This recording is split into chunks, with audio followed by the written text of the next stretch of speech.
এই পিঠে কটা ভাপাবো আর এই পিঠে কটা ভাজবো। আমার মা খুব পছন্দ করে পিঠে ভাজা খেতে, তো আজকে প্রথম করব, আপনাদের সাথে শেয়ার করব, দেখতে থাকুন। ভাপানোর জন্য যে ঝাঁঝরা বাটি হয়, না থাকলে তখন এরকম ঝুড়িতে নিতে পারেন। ঝুড়ির গায়ে হালকা করে তেল ঘষে দেব, যাতে পিঠেগুলো বেশি না জমে যায়, তাড়াতাড়ি উঠে যায়। তেল মাখিয়ে নিয়েছি, এবার পিঠেগুলো সাজিয়ে নেব একটা একটা করে।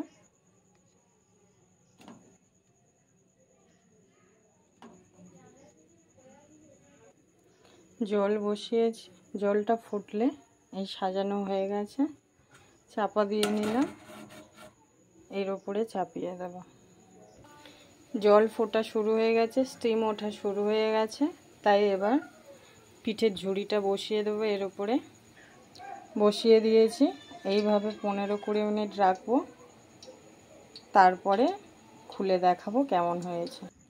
দেখুন পিঠে এবার রেডি হয়ে গেছে, এবার সবাই খেতে পারবে।